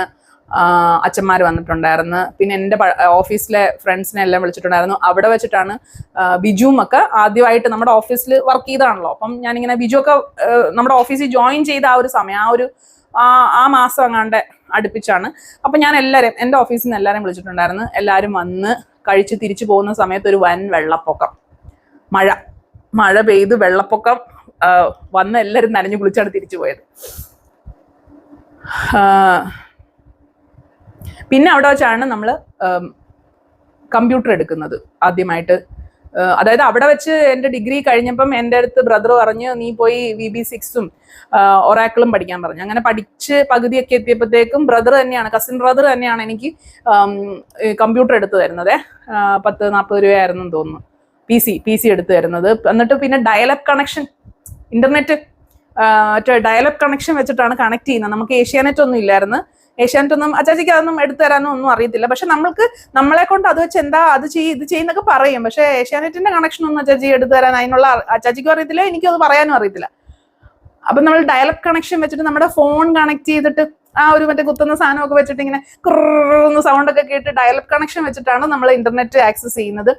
അവിടെ വെച്ച് തന്നെ എനിക്ക് തോന്നുന്നു അന്നേരം എനിക്ക് തോന്നുന്നു 25ാം വർഷം എന്ന് പറയുമ്പോൾ എനിക്ക് 24 വയസ്സായി. അപ്പൊ ഞാനിങ്ങനെ അച്ചാച്ചിട്ട് ചോദിക്കുന്നുണ്ട്, എൻ്റെ ഫ്രണ്ട്സ് എല്ലാം കല്യാണം കഴിച്ചു പോവാണ്, നിങ്ങളെന്താ എന്നെ കെട്ടിക്കാത്തതെന്നുള്ള മട്ടിൽ ഞാൻ ഇങ്ങനെ ചോദിക്കാനൊക്കെ തുടങ്ങി. അതുകൊണ്ട് അച്ചാച്ചി ഇറങ്ങാത്തതുകൊണ്ട് ഞാൻ കേരള മാട്രിമോണിയെ കയറി ഞാൻ സ്വന്തമായിട്ട് അങ്ങ് രജിസ്റ്റർ ചെയ്തപ്പോൾ ആരില്ലെങ്കിൽ ഞാൻ ഫ്രീ ആയിട്ട് രജിസ്റ്റർ ചെയ്ത് ഒരാള് റിക്വസ്റ്റ് ഇട്ട്, അപ്പൊ അയാൾ പേയ്മെന്റ് നടത്തിയതായതുകൊണ്ട് നമുക്ക് സംസാരിക്കാൻ പറ്റി. സംസാരിച്ച് നമ്മൾ പള്ളിയിൽ പോയി. ഞാൻ പറഞ്ഞു, എനിക്ക് ഈ വീട്ടിൽ വന്നുള്ള പെണ്ണ് കാണലും ചായ കൊടുക്കലും ഒന്നും എനിക്ക് പറ്റൂല, നമുക്ക് വേറെ എവിടെയെങ്കിലും വെച്ച് കാണാമെന്ന് പറഞ്ഞു. അങ്ങനെ അങ്ങേരൊരു അനാഥനായിരുന്നെന്നാണ് തോന്നുന്നത്. യെസ്, അങ്ങനെ അല്ല, അനാഥനല്ല, സോറി, അയാൾ കൈനകരി എങ്ങാണ്ടുള്ള ഒരാളാണ്. ഇവിടെ ജിഞ്ചർ ഹോട്ടലിന്റെ മാനേജറോ അങ്ങനെ എങ്ങാണ്ടാന്നാ പറഞ്ഞത്. അപ്പൊ പുള്ളി പറഞ്ഞ് ഓക്കെ കാണണം എന്ന് പറഞ്ഞു കഴിഞ്ഞപ്പോൾ ഞാൻ പറഞ്ഞു ഓക്കെ നമുക്ക് ഇവിടെ വെച്ച് കാണാം, പള്ളിയിലോ വല്ലതും വെച്ച് കാണാം. അങ്ങനെ പള്ളിയിൽ ഞാനും അച്ചാച്ചിയും, ദീപ്തി ഉണ്ടായിരുന്നോ, ദീപും ഉണ്ടായിരുന്നു, എനിക്ക് ഓർമ്മയില്ല. അപ്പം ഞാനും അച്ചാച്ചിയും പോകുന്നു. ഇങ്ങേരുടെ 2 ഫ്രണ്ട്സ് അവരുമായിട്ടാണ് വന്ന് കുറച്ചു നേരം സംസാരിച്ച് അയാൾക്ക് ഫോട്ടോ ഒക്കെ എടുക്കണം എന്ന് പറഞ്ഞു. ഫോട്ടോ ഒക്കെ എടുത്ത് അയാളങ്ങ് പോയി. അത് കഴിഞ്ഞപ്പോഴത്തേക്ക് അച്ചാച്ചി ഇവരുടെ ഫാമിലിനെ പറ്റി അന്വേഷിച്ചു കഴിഞ്ഞപ്പോഴത്തേക്ക് നമ്മുടെ പള്ളിയിലുണ്ടായിരുന്ന ഒരു അച്ഛൻ പറഞ്ഞു, അത് വേണ്ട, അത് കുറച്ച് ഉള്ളിലോട്ട് ഇങ്ങനെ ഒരു ഗ്രാമപ്രദേശമാണ്, അപ്പം അവർക്ക് വേറെ ആങ്ങളമാരുണ്ട്, അവരുടെ ഒന്നും സ്വഭാവം അത്ര ശരിയല്ല, അപ്പൊ ഫാമിലി അത്ര ശരിയല്ല, നമുക്ക് നമ്മുടെ കൊച്ചിനെ അങ്ങോട്ട് അയക്കണ്ട എന്ന് പറഞ്ഞതുകൊണ്ട് അത് അവിടെ സ്റ്റക്കായി. അപ്പൊ ആ സമയത്ത് നമ്മൾ ഈ കാര്യങ്ങളെല്ലാം ഇതേപോലെ ബിജുവിന്റെ അടുത്തൊക്കെ പറയുന്നുണ്ട്. ഓക്കെ, എന്നെ പെണ്ണ് കാണാൻ ആൾ വന്നു, ഇതൊക്കെ നമ്മൾ ബിജുവിനോടും ഒക്കെ സംസാരിച്ചുകൊണ്ടിരിക്കുന്ന സമയമാണ്. അതിനുശേഷമാണ് ബിജുവും ഞാനുമായിട്ടുള്ളൊരു ഇത് സെറ്റ് ആവുന്നത് കേട്ടോ. അപ്പം അന്ന് എന്താണ് പറയണോ വേണ്ടയോ, അതായത് ഏതാന്നൊന്നും അറിയാത്തൊരു അവസ്ഥയിലാണ്. അപ്പൊ അങ്ങനെ ഒരു കല്യാണാലോചന അവിടെ വെച്ച് നടന്നു. അതിനുശേഷം ഞാൻ അച്ചാച്ചനെ നിർബന്ധിച്ച്, അതായത് ഈ ബിജുവിന്റെ ഒക്കെ ഇതിന് മുന്നേ ഈ പുള്ളിയുടെ കല്യാണാലോചന കഴിഞ്ഞ് എനിക്കൊന്ന് 1-2 മാസത്തിനകത്ത് തന്നെ നമ്മൾ യെസ് പറയാണ്, ഞാനും ബിജു, മനസ്സിലായില്ലേ. അപ്പം അതിന് മുന്നായിട്ട് ഞാനിങ്ങനെ ചോദിച്ചു, എൻ്റെ എല്ലാ ഫ്രണ്ട്സിന്റെയും കല്യാണമൊക്കെ ഇങ്ങനെ പാരലി നടന്നുകൊണ്ടിരിക്കുകയാണ്, നിങ്ങൾ എന്താ എനിക്ക് വേണ്ടി ഒന്നും ആലോചിക്കാത്ത, അച്ചാച്ചിക്ക് എന്നെ കെട്ടിക്കണമെന്നൊന്നും താല്പര്യമൊന്നും ഇല്ല എന്നൊക്കെ പറഞ്ഞ് ഞാനിങ്ങനെ ചോദിക്കുവാണ്. അപ്പൊ അച്ചാച്ചിക്കിടെ കൺസെപ്റ്റിലേ ഇല്ലായിരുന്നു എന്നെ കെട്ടിക്കണമെന്ന് എനിക്ക് തോന്നുന്നത്. മേ ബി എനിക്കറിയത്തില്ല എന്തുകൊണ്ടാണെന്ന്. അച്ചാച്ചി ഒന്നും ആലോചിച്ച് കാണത്തില്ല, അച്ചാച്ചി ഭയങ്കര തിരക്കിലായിരുന്നല്ലോ. അപ്പോൾ അച്ചാച്ചി, അപ്പോൾ ഇതെല്ലാം നമ്മുടെ സ്വന്തം വീട്ടിലാണ് കേട്ടോ. നമ്മൾ ഈ വീട് വിൽക്കുന്നതിന് മുന്നേ ഉള്ള കാര്യമാണ്. എന്നിട്ട് അച്ചാച്ചി പോയിട്ട് നമ്മുടെ പള്ളിയിലെ ബുള്ളറ്റിന്റെ പുറകിൽ കുറച്ച് ഇത് വരുമായിരുന്നു, ഇങ്ങനെ കല്യാണാലോചനയുടെ ഇത് വരുമായിരുന്നു. പിന്നെ എനിക്ക് തോന്നുന്നു എല്ലാ ശനിയാഴ്ചയോ ബുധനാഴ്ചയോ മാട്രിമോണി ഉണ്ടല്ലോ പത്രത്തില്, അത് വീട്ടുകാരിരുന്ന് ഭയങ്കര കാര്യമായിട്ട് നോക്കലും, മറ്റേ എന്തോന്ന് 38 വയസ്സുള്ള RC യുവാവ്, അങ്ങനെയുള്ള കുറെ കാര്യങ്ങളൊക്കെ ഉണ്ടായിരുന്നു. പക്ഷെ അത് നടന്നില്ല. ഓക്കെ, അപ്പൊ അതൊക്കെ അവിടെ വെച്ചായിരുന്നു നടന്നത്. പിന്നെ അവിടെ എനിക്ക് വണ്ടി ഉണ്ടായിരുന്നോണ്ട് എന്നെ മറ്റേ കയറഴിച്ച് വിട്ടേക്കുമായിരുന്നു. ഞാൻ പള്ളി എന്ന് പറഞ്ഞു കഴിഞ്ഞാൽ അച്ചാച്ചി ഒന്നും പറയാറില്ല, അവിടെ അച്ചാച്ചിയും അമ്മച്ചിയും ഒന്നും പറയാറൊന്നുമില്ല. പള്ളിയിൽ ഞാൻ മിക്കവാറും പെരുന്നാളിനൊക്കെ ഒറ്റയ്ക്ക് പോയിട്ട് വെടിക്കെട്ടൊക്കെ കണ്ടിട്ട്, അതായത് എല്ലാവരുമായിട്ട് ഒരുമിച്ച് പോയെങ്കിലും അച്ചാച്ചി അമ്മച്ചിയൊക്കെ എങ്കിൽ തിരിച്ചു പോന്നാലും ഞാൻ അവിടെ ബൈക്കുമായിട്ട് അവിടെ നിന്ന് വെടിക്കെട്ടൊക്കെ കണ്ട് പയ്യെ റോന്തൊക്കെ ചുറ്റിയിട്ടൊക്കെ ഞാൻ തിരിച്ചു വരത്തുള്ളായിരുന്നു. ഇപ്പൊ എനിക്ക് ഓർമ്മയുണ്ട്, അന്ന ഇപ്പൊ പുറത്ത് പോയി കഴിഞ്ഞാൽ, അതായത് അന്നനെ ഇപ്പൊ ഈ വർഷം തൊട്ടാണ് ഒറ്റയ്ക്ക് പോകാൻ സമ്മതിച്ചു തുടങ്ങിയത്. അന്ന ഇപ്പൊ എവിടെയെങ്കിലും ഒക്കെ പോയി കഴിഞ്ഞാൽ ചിലപ്പോൾ ഒത്തിരി രാത്രിയായിട്ടൊക്കെ പയ്യെ ഊബർ പിടിച്ച് തിരിച്ചു വരും. അപ്പൊ ഞാനിങ്ങനെ ആലോചിക്കും, പണ്ട് ഞാൻ ഇത് തന്നെയായിരുന്നു. അപ്പൊ ഞാനിപ്പോൾ അവളോട് പറയുന്നുണ്ട്, നിനക്ക് പറ്റുമെങ്കിൽ നീ 2 വീലർ പഠിക്ക്, എന്നിട്ട് നീ എവിടെയെങ്കിലും പോയി ഈ ഓട്ടോയ്ക്ക് കാശ് കളയേണ്ട ആ പരിപാടിയിലോട്ട് കടക്ക്. പിന്നെ ഇവിടെ ബിജുവിനത് വലിയ താല്പര്യം ഇല്ലാത്തതുകൊണ്ടാണ് നമ്മളത് ഇങ്ങനെ ഒരു ടൈൽ നിൽക്കുന്നത്. അപ്പൊ അത്യാവശ്യം ഒന്ന് ഞാൻ എന്നെ തന്നെയാണ് അന്നയിൽ കാണുന്നത്, അവളിങ്ങനെ പോകുന്ന കാണുമ്പോഴത്തേക്ക്. അപ്പം അന്ന് പള്ളി പെരുന്നാളിനും ഇതുപോലത്തെ എന്ത് പരിപാടിക്കൊക്കെ ഉണ്ടെങ്കിൽ ഞാനിങ്ങനെ ഒറ്റയ്ക്ക് കറങ്ങി നടക്കുകയൊക്കെ ചെയ്യും. പിന്നെ ഞങ്ങളുടെ ഓഫീസ് അന്ന് ശ്രീകാര്യത്തായിരുന്നു. അപ്പൊ ഞങ്ങൾ താമസിക്കുന്ന കുന്നുകുഴിയിൽ. ഇവിടുന്ന് തന്നെ ഒരു 9-10 കിലോമീറ്റർ ഉണ്ടല്ലോ. അപ്പം ഈ എൻ്റെ ആദ്യമൊക്കെ നമ്മൾ ബസ്സിലാണ് പോയിക്കൊണ്ടിരുന്നത്. പിന്നെ ആയപ്പോൾ ഞാൻ സണ്ണി തന്നെയാണ് പോയിക്കൊണ്ടിരുന്നത്. ചാച്ചിക്കൊന്നും താല്പര്യം ഇല്ലായിരുന്നു. എങ്കിൽ പോലും ഞാൻ പറഞ്ഞു എനിക്ക് അതാണ് സൗകര്യം, കാരണം ഒത്തിരി രാത്രി ഞാൻ പിന്നെ ഇറങ്ങുന്നത്. അപ്പോൾ 7:30 മണിയൊക്കെ ആവും ഞാൻ ഓഫീസിൽ നിന്ന്. ഓഫീസ് എന്ന് പറയാൻ പറ്റൂല, അതിനൊക്കെ വേറൊരു ഇത് വീഡിയോ ചെയ്യാം. ഓഫീസ് എന്ന് പറയാൻ പറ്റില്ല, അതൊരു വീട് തന്നെ ഓഫീസായിട്ട് കൺവേർട്ട് ചെയ്തായിരുന്നു. അപ്പൊ ആ ഒരു റെസിഡൻഷ്യൽ ഏരിയയിൽ നിന്ന് കുറെ ഒരു കുന്ന് കയറി നടന്ന് താഴെ വന്ന് ശ്രീകാര്യം ജംഗ്ഷനിൽ വന്നിട്ട് വേണം ബസ് പിടിക്കാൻ. അപ്പൊ ഞാൻ പറഞ്ഞു ഞാൻ 2 വീലറിൽ പോയിക്കോളാം. അങ്ങനെ ഞാൻ 2 വീലറിൽ പോയിട്ട് തിരിച്ചു വരുന്ന ഒരു വഴിക്ക് വണ്ടി പഞ്ചറായി. അതായത് സണ്ണിയുടെ ടയർ പഞ്ചറായി. പിന്നെ ടയർ പഞ്ചറായിട്ട് എനിക്ക് ആ ഓട്ടോറിക്ഷ, ആ ജംഗ്ഷനിൽ ഉണ്ടായിരുന്ന ഓട്ടോറിക്ഷ ചേട്ടന്മാരെല്ലാരും കൂടെ, അപ്പൊ രാത്രി ഏതാണ്ട് 7:30 കഴിഞ്ഞ് ഓട്ടോറിക്ഷ ചേട്ടന്മാരെല്ലാരും കൂടെ വണ്ടി മാറ്റി എനിക്ക് വേറെ ടയർ ഇട്ടെന്ന്, സ്റ്റെപ്പിനി ടയർ ഉണ്ടല്ലോ ഇതിന്റെ കൂടെ തന്നെ, സ്റ്റെപ്പിനി ടയർ അത് ഇട്ട് തന്നിട്ടാണ് ഞാൻ വന്നത്.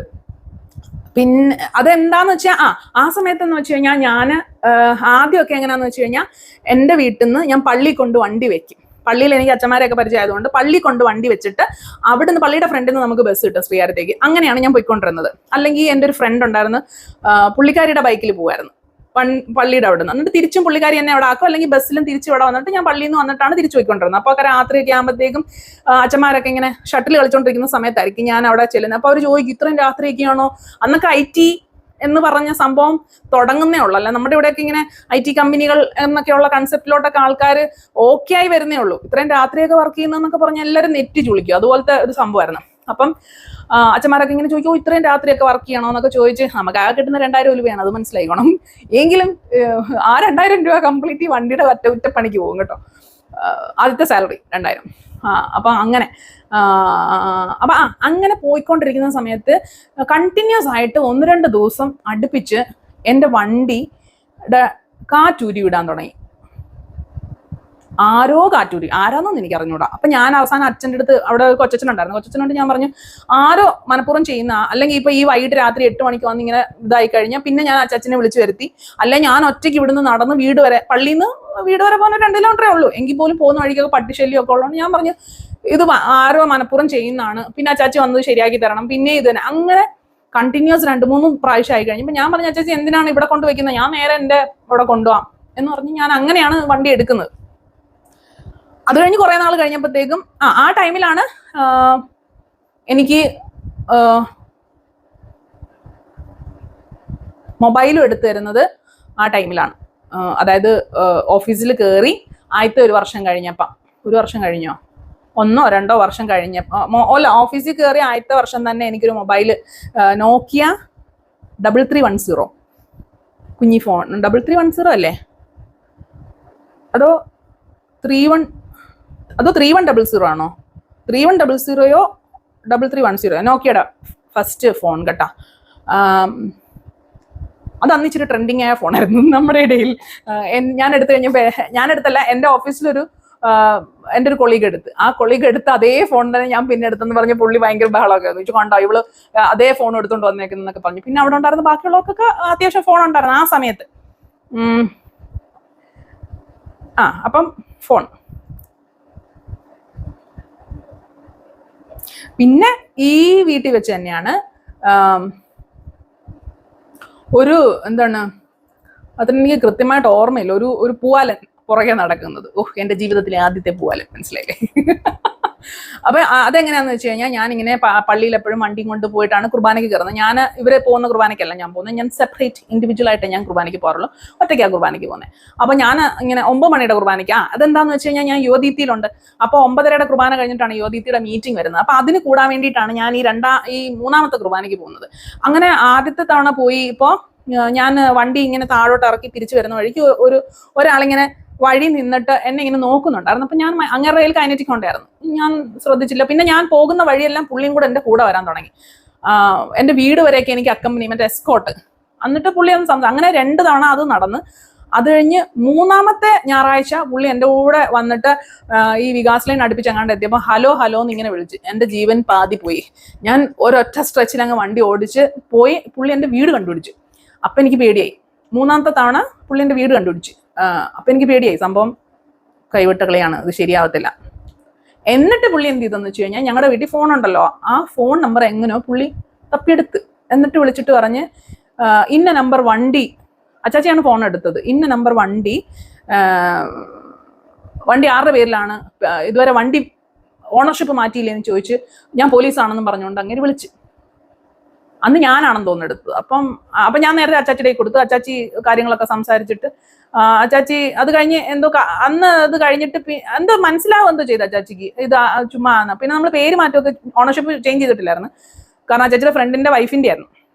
അപ്പൊ ആ പേര് അവര് ഹിന്ദു പേരാണല്ലോ, അപ്പം അത് വെച്ചിട്ട് എന്തായാലും നമ്മൾ ഇതല്ല, എന്തോ ലതാകുമാരി എന്നോ അങ്ങനെ കണ്ടായിരുന്നു അവരുടെ പേര്. അപ്പം ആ പേര് വെച്ചിട്ട് അതല്ല എൻ്റെ പേരെന്ന് മനസ്സിലായി. അപ്പം എൻ്റെ പേരെന്താണെന്നുള്ള മട്ടിലാണ് ചോദ്യം വന്നത്. അത് കണ്ടപ്പോൾ അച്ചാച്ചി, അപ്പൊ ഞാനിങ്ങനെ സൂചിപ്പിച്ചായിരുന്നു ഇങ്ങനെ ഒരാൾ നടക്കുന്നുണ്ടെന്നുള്ളത്. അപ്പൊ പിന്നെ അത് കഴിഞ്ഞിട്ട് പിന്നെ നമ്പർ കിട്ടിയതിന് ശേഷം പുള്ളി ഇടയ്ക്കിടയ്ക്ക് വിളിച്ച് ഹലോ ആരാ, അപ്പൊ ഞാനിങ്ങനെ എടുക്കും. ഞാൻ തന്നെയാണ് എപ്പോഴും ഫോൺ അറ്റൻഡ് ചെയ്യുന്നത്. അങ്ങനെ എടുക്കുവോ, അങ്ങനെ എന്തൊക്കെയോ സംഭവങ്ങൾ നടന്നു. ഇതെല്ലാം കഴിഞ്ഞപ്പോൾ അടുത്ത 3ാമത്തെ തവണ ഞാൻ വണ്ടി വെക്കുന്ന ആ ഏരിയയിൽ അച്ചാച്ചി വന്ന് അവിടെ അങ്ങ് നിൽക്കാൻ തുടങ്ങി. അതായത് അച്ചാച്ചി ആരും അറിയാത്ത കണക്ക് സൈഡിൽ വന്ന് നിന്ന്, ഞാൻ വണ്ടി എടുക്കുന്ന സമയത്ത് ഇയാൾ ഓടി വന്നിട്ട്, അതെ ഞാൻ കുറെ നാളായി എന്ന് പറഞ്ഞു തീർന്നില്ല, അവന്റെ കുത്തിന് പിടിച്ച് അച്ചാച്ചി കുറെ അലറും ബഹളവും ഒക്കെ വെക്കുന്നുണ്ട്. ഞാനൊന്നും വിട്ടില്ല, ഞാൻ അപ്പത്തന്നെ വണ്ടി എടുത്തങ്ങ് പോയി. ആ പാവത്തിന് എന്ത് ചെയ്തെന്ന് എനിക്ക് അറിഞ്ഞൂടാ. അതിനുശേഷം ആ പൂവാലനെ കണ്ടില്ല. സോ അത് ഒന്നുമില്ലാണ്ടായിപ്പോയി, മനസ്സിലായില്ലേ? അപ്പൊ അതോടെ ഫസ്റ്റ് ആൻഡ് ലാസ്റ്റ് പൂവാലൻ ഔട്ട്. അല്ല, അതിനുശേഷം എനിക്കൊന്ന് യുവദീപ്തിന്ന് ഒരുത്തൻ വന്ന് എനിക്കൊരു നമുക്ക് കുറച്ച് ഫ്രണ്ട്സ് ആവാന്നോ, എനിക്ക് ഭയങ്കര ഇഷ്ടമാണെന്നോ എന്തുകൊണ്ടോ പറഞ്ഞു. അപ്പൊ ഞാൻ പറഞ്ഞ് യുവദീപ്തി എന്ന് പറഞ്ഞാൽ യുവദീപ്തി, അതിനകത്ത് എല്ലാവരും സിസ്റ്റേഴ്സ് ആൻഡ് ബ്രദേഴ്സ് ആണ്, ഐ ഡോണ്ട് വാണ്ട് എന്ന് പറഞ്ഞാൽ അത് അങ്ങ് വിട്ട്. അതിനുശേഷം പിന്നെ വേറൊരാള്, എനിക്ക് തോന്നുന്നു വേറെ ഏതോ IT കമ്പനി വർക്ക് ചെയ്യുന്ന തന്നെ, പുള്ളി ഇതുപോലെ എല്ലാ ദിവസവും പള്ളി വരും. അപ്പം എല്ലാ ദിവസവും പള്ളി വരുന്ന എന്നെ കണ്ട് പുള്ളിക്ക് എന്തോ ഭയങ്കര ഭക്തയും സുമുഖയും ആണല്ലോ, അങ്ങനെ പുള്ളി വന്നൊന്ന് അപ്രോച്ച് ചെയ്തായിരുന്നു. അപ്പോഴും ഇവരോടൊക്കെ നോ പറയുന്ന സമയത്ത് കയ്യും കാലും ഒക്കെ വിറയ്ക്കുകയാണ്. അതിനുശേഷം പുള്ളിനെ ഞാൻ കറക്റ്റ് ഒരു ജോബ് ഫെയർ വെച്ച് കാണും. എനിക്ക് താല്പര്യമില്ല എന്ന് പറഞ്ഞതിന് ശേഷം കറക്റ്റ് ഒരു ജോബ് ഫെയറിന്റെ സമയത്ത് അന്നാണ് മനസ്സിലായത് പുള്ളി സോഫ്റ്റ്വെയർ എഞ്ചിനീയർ ആണെന്നുള്ളത്. ജോബ് ഫെയറിന്റെ സമയത്ത് അന്ന് എനിക്കും ജോലി ഉണ്ടല്ലോ, അപ്പൊ ഞാൻ ജോബ് ഫെയറിന്റെ സമയത്ത് കറക്റ്റ് ഇങ്ങനെ എല്ലാ സ്റ്റോളിലും നമ്മൾ കൊണ്ട് റെസ്യൂം കൊടുക്കുമല്ലോ, അങ്ങനെ റെസ്യൂം കൊടുത്ത് വരുന്നതിൻ്റെ ഇടയ്ക്ക് ഇയാളെ കണ്ട്. അപ്പൊ ഞാൻ ചിരിച്ച് അയാൾക്ക് റെസ്യൂം കൊടുത്തിട്ട് ഞാനിങ്ങനെ പോകുന്നു. കാരണം നമ്മൾ ഓൾറെഡി പറഞ്ഞല്ലോ, അത് അവിടെ തീർന്നു. അതിനുശേഷം പിന്നെ എനിക്ക് തോന്നുന്നു ആ വീട്ടിൽ വെച്ച് തന്നെയാണ് നമ്മൾ ഈ കാര്യങ്ങളെല്ലാം, ഈ പറഞ്ഞ ആൾക്കാരെ അപ്രോച്ച് ചെയ്തതും അങ്ങനെയുള്ള കാര്യങ്ങളും എല്ലാം ഞാൻ അന്നേരം ഈ ബിജുവിൻ്റെ അടുത്തൊക്കെ ഇങ്ങനെ ഫോൺ വിളിച്ച് സംസാരിച്ചോണ്ടിരിക്കുക. അന്ന് നമ്മൾ ഇതിന് മുന്നായിട്ട് നമ്മൾ ഒരുമിച്ച് കൊടൈക്കനാൽ ഓഫീസ് ടൂർ പോയായിരുന്നു. കൊടൈക്കനാലാണോ ഊട്ടി അങ്ങാണ്ട് ഓഫീസ് ടൂറൊക്കെ പോയായിരുന്നു. അപ്പൊ അതിനുശേഷം നമ്മൾ പരിചയമായി, നമ്മൾ സംസാരിക്കാൻ തുടങ്ങി, ഫോണിൽ മെസ്സേജ് അയക്കാൻ തുടങ്ങി. അങ്ങനെ ഇങ്ങനെ മെസ്സേജ് അയച്ചുകൊണ്ടിരിക്കുന്നത് ബിജുവിന്റെ വീട്ടിലും എന്തൊക്കെയോ കേസിന്റെ കാര്യങ്ങളൊക്കെ നടക്കുന്നു, ഞങ്ങളുടെ വീട്ടിലും കേസിന്റെ കാര്യങ്ങളൊക്കെ നടക്കുന്നു. അപ്പൊ ഞങ്ങൾ തമ്മിൽ അതിനെപ്പറ്റിയുള്ള ഡിസ്കഷൻ, ഓഫീസിലെ പ്രശ്നങ്ങളുടെ ഡിസ്കഷൻ, ഇതെല്ലാം ഇങ്ങനെ ഡിസ്കസ് ചെയ്തുകൊണ്ടിരിക്കുന്നതിന്റെ ഇടയ്ക്കാണ് ഞാൻ പറഞ്ഞത്, ഓക്കെ നമ്മൾ വീട് വിൽക്കുകയാണ്, നമ്മൾ പോവുകയാണ്, നമുക്ക് കുറച്ച് ഫിനാൻഷ്യൽ ഇഷ്യൂസ് ഉണ്ട്, നമ്മൾ വീട് മാറുവാണ്. അപ്പൊ വീട് മാറിക്കൊണ്ടിരിക്കുന്ന സമയത്ത് ഫോൺ വിളി. അങ്ങനെ എല്ലാം കഴിഞ്ഞ് വീട് മാറി എല്ലാം സെറ്റ് ആയതിനു ശേഷമാണ് ഞങ്ങൾ അങ്ങോട്ടും ഇങ്ങോട്ടും ഓക്കെ സംതിങ് ഫിഷി യെസ് പറയുന്നു. അപ്പം വീട് മാറിയിട്ട് നമ്മൾ അവിടുന്ന് പോകുന്നത്, അപ്പൊ ഈ വീട്ടിലെ കാര്യങ്ങളൊക്കെ ആയാ ഈ വീട്ടിലാണ് ദീപുവിന്റെ ആദ്യ കുർബാന നടക്കുന്നത്. അതിന്റെ ഫോട്ടോ ഞാൻ സൈഡിൽ ചേർത്തേക്കാം. ദീപുവിന്റെ ആദ്യ കുർബാനയുടെ സമയത്ത് എനിക്കും അനിയത്തിക്കും കൂടായിട്ട് ഒരു ഷറാറ എന്ന് പറയാൻ പറ്റുമോ, ഷറാറ പോലത്തെ ഒരു സാധനം ഞാൻ തയ്ക്കുന്നുണ്ട്. അതെങ്ങനാന്ന് വെച്ചാൽ എന്നിട്ട് എംബ്രോയിഡറി ചെയ്ത ഒരു സംഭവമാണ് ഞാൻ അന്ന് ഇട്ടേക്കുന്നത്. അത് ആ ഫോട്ടോയിൽ കൃത്യമാണെന്ന് എനിക്ക് അറിഞ്ഞൂടാ. അത് പ്ലെയിൻ ഷിഫോൺ സാരി മേടിച്ചിട്ടാണ് നമ്മൾ ഇത് ചെയ്യുന്നത്. അനിയത്തിയുടെ ഡ്രസ്സിൽ ഒരു ഓവർകോട്ടും കൂടെ വന്നിട്ട് അതിൽ ഫുള്ള് ഞാൻ സിൽവർ കളർ ഹാൻഡ് എംബ്രോയിഡറി ആണ് ചെയ്തേക്കുന്നത്. സീക്വൻസും കൂടെ ആയിട്ട് ഇങ്ങനെ ക്രോസ് ആയിട്ട് എങ്ങാണ്ട് ഒരു സംഭവമാണ് ഞാൻ അനിയത്തിയുടെ ഇതിൽ ചെയ്തേക്കുന്നത്. എൻ്റെ ഇതിൽ പ്രോപ്പർ മിഷൻ എംബ്രോയിഡറി നമ്മൾ ഇങ്ങനെ ചെയ്തില്ലേ, അതെങ്ങനെ ചെയ്തെന്ന് വെച്ച് കഴിഞ്ഞാൽ ആ വീട്ടിൽ വെച്ചിട്ട് നമുക്ക് ഈ ഡെമോ വരുന്ന പോലെ തന്നെ വന്നൊരു സാധനമാണ് സിംഗറിന്റെ ഒരു മിഷൻ ഡെമോയ്ക്ക് കൊണ്ടുവന്നു. അത് ഒരാഴ്ച നമ്മുടെ വീട്ടിൽ ഇരിപ്പുണ്ടായിരുന്നു, മനസ്സിലായില്ലേ? അപ്പൊ അതിനകത്ത് കുറെ ഇൻബിൽറ്റ് സ്റ്റിച്ചസും അല്ലാതെ നമുക്ക് ഈ ഫ്രീ ഹാൻഡ് എംബ്രോയിഡറിയും ചെയ്യാനുള്ള ഓപ്ഷൻ ഉണ്ടായിരുന്നു. അന്ന് വരെ നമ്മുടെ ചവിട്ടി തയ്ക്കുന്ന ഇതല്ലേ ഉള്ളൂ. അപ്പൊ ഇത് കണ്ടിട്ട് ഞാൻ ഭയങ്കരമായിട്ട് എനിക്ക് ഭയങ്കര ഇഷ്ടപ്പെട്ടു. പക്ഷെ എനിക്കൊന്നും നമ്മൾ മേടിച്ചില്ല ആ സമയത്ത് കേട്ടോ.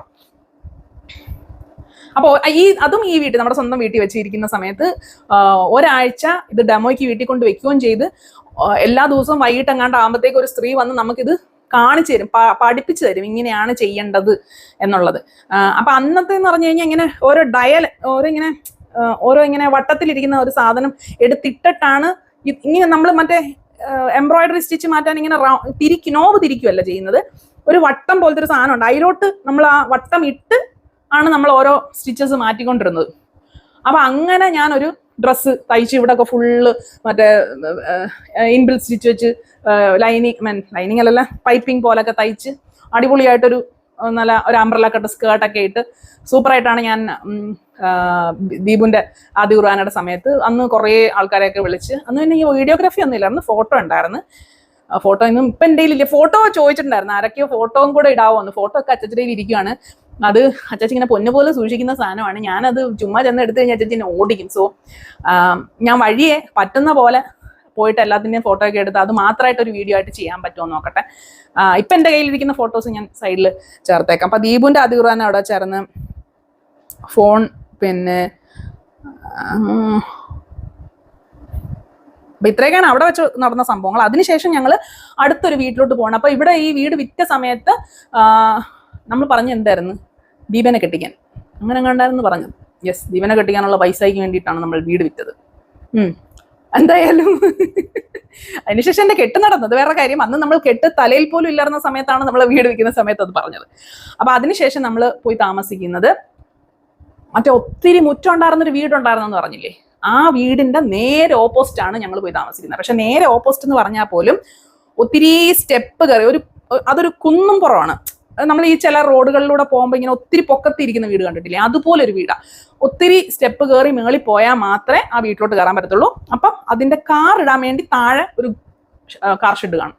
മറ്റേ ഭൂമി തുരന്ന് അല്ലെങ്കിൽ മല തുരന്ന് നമുക്ക് കാർ ഷെഡ് ഉണ്ടാകത്തില്ലേ, അതുപോലെ ഒരു കാർ ഷെഡായിരുന്നു അത് നമ്മൾ സ്റ്റെപ്പുള്ള വീടെന്നാണ് നമ്മൾ പറയുന്നത്. നല്ല അടിപൊളി ഒരു വീടായിരുന്നു. അത് റെഡ് ഓക്സൈഡ് തന്നെ ആയിരുന്നു.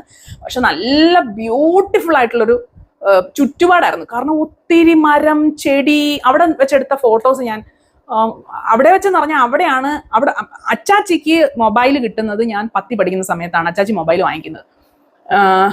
ഞാൻ 10 കയറുന്ന സമയത്ത്. അതെന്ന് പറഞ്ഞു കഴിഞ്ഞാൽ ഓൾമോസ്റ്റ് അപ്പം ഉണ്ടായിരുന്ന മറ്റേ എൻ്റെ പേര് ഞാൻ പറഞ്ഞത് BPL ഫോണോ, BPL ബ്രാൻഡിന്റെ ഒരു ഫോണാണ്. അതായത് നല്ല ചക്ക വലിപ്പമുള്ളൊരു ഫോണാണ്. എന്നിട്ട് ഇങ്ങനെ കൊമ്പ് കുത്തി നിൽക്കുന്ന പോലത്തെ ഒരു സാധനം. അങ്ങനെ ഒരു ഫോൺ എൻ്റെ 10ാം ക്ലാസ്സിൽ വെച്ചാണ് അച്ചാച്ചി മേടിക്കുന്നത്. അപ്പൊ അച്ചാച്ചിയുടെ ഫ്രണ്ടിന് ഞാൻ പറഞ്ഞില്ലേ നമ്മുടെ വീട്ടിൽ ഒരു ഫ്രണ്ട് ഒരു കാർ കൊണ്ടിടുമായിരുന്നെന്ന്, ആ ഫ്രണ്ടിന്റെ കയ്യിൽ പേജർ ഉണ്ടായിരുന്നു. അപ്പം ആ പേജറിൽ പുള്ളിക്കാരന്റെ വൈഫ് പേജറിൽ പച്ചക്കറി തീർന്നു അത് കഴിക്കുന്നതൊക്കെ നമ്മളെ കാണിച്ചു തരുമായിരുന്നു. അപ്പൊ നമ്മൾ പേജർ ഭയങ്കര സംഭവം തന്നെ.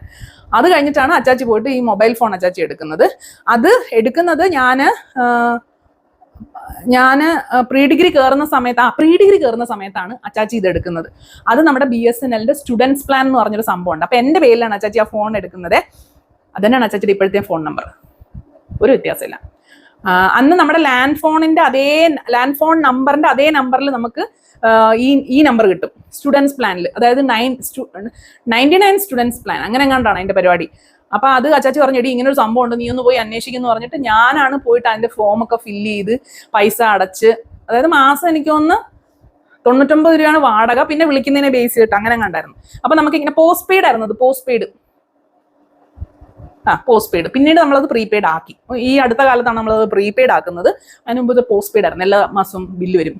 പിന്നെ അപ്പൊ അച്ചാച്ചിക്ക് അന്നുണ്ടായിരുന്ന ഫോണെല്ലാം ഇങ്ങനെ മാറി തിരിഞ്ഞ് നമ്മൾ ഈ സ്റ്റെപ്പുള്ള വീടിന്റെ അവിടെ ചെന്ന് കഴിഞ്ഞപ്പോൾ അച്ചാച്ചി ഒരു ക്യാമറയുള്ള ഫോൺ അച്ചാച്ചി എടുത്തു. അന്നേരവും എൻ്റെ കയ്യിൽ ക്യാമറ ഉള്ള ഫോണില്ല, ക്യാമറ ഉള്ള ഫോൺ അച്ചാച്ചി എടുത്തു.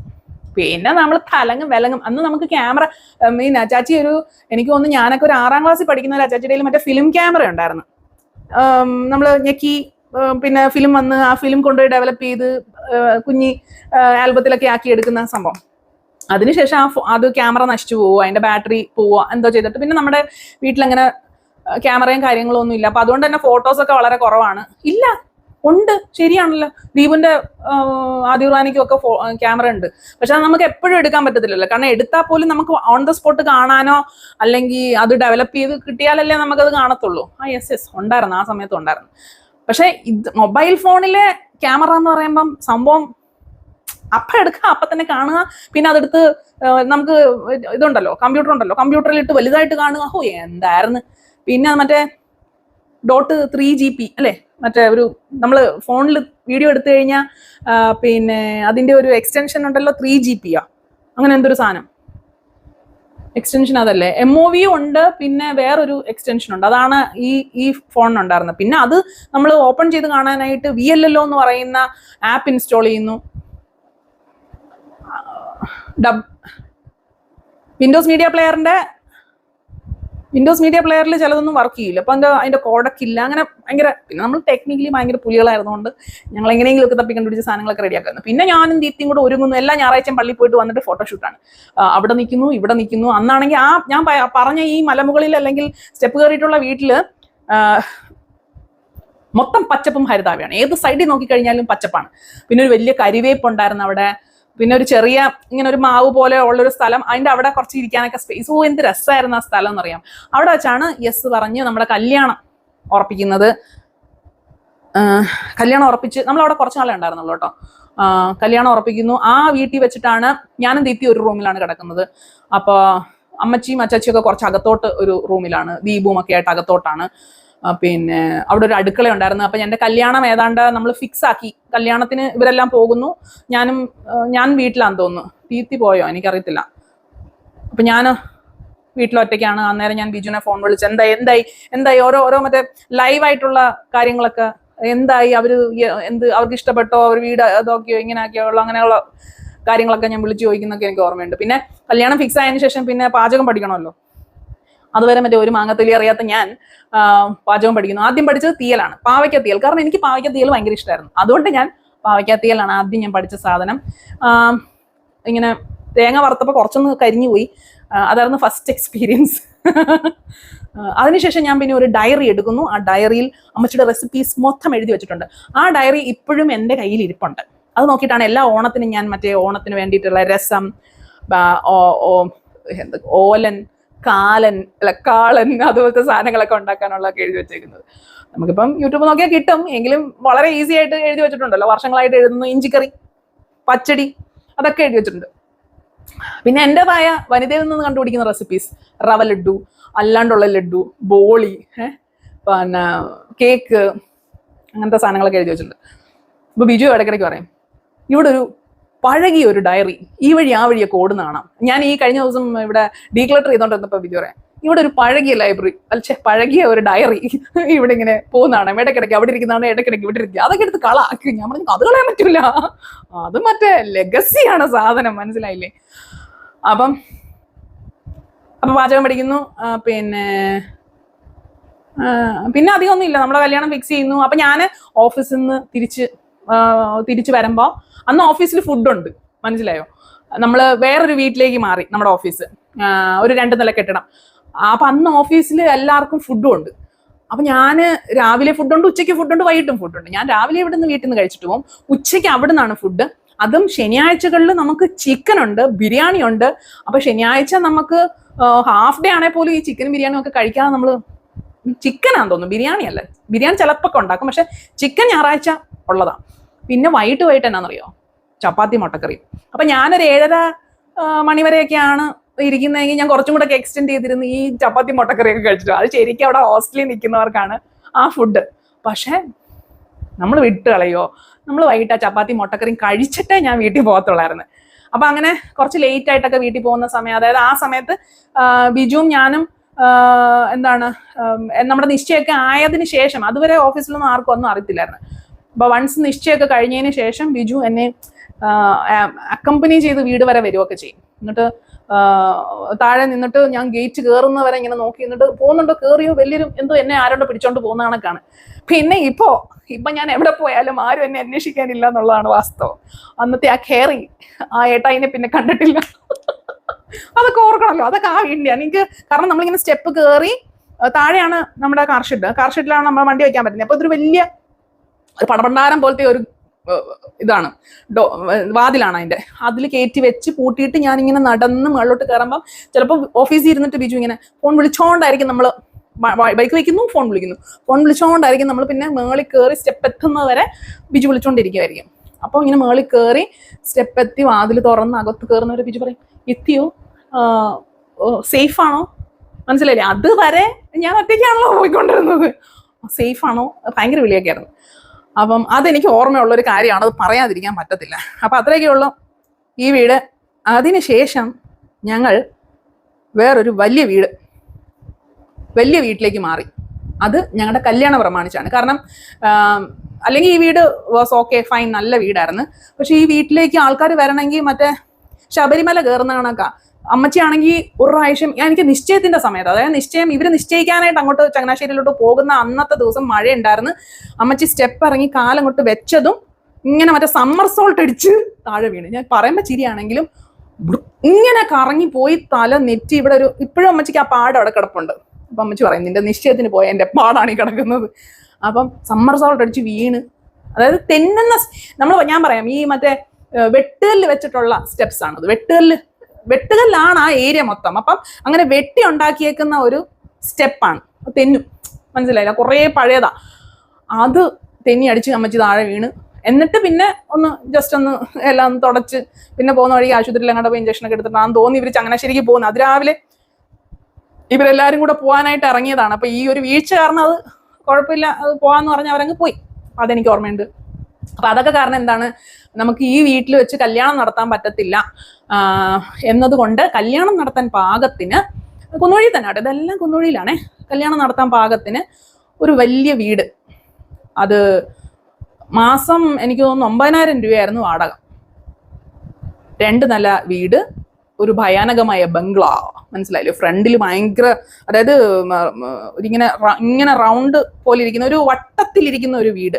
അപ്പൊ നമ്മൾ അങ്ങോട്ട് കയറി കഴിഞ്ഞാൽ ഫസ്റ്റ് ഹാള് തന്നെ ഇങ്ങനെ വട്ടത്തി കുറെ ആൾക്കാർക്ക് ഇരിക്കാൻ പാകത്തിന് ഒരു ഹാളായിരുന്നു അത്.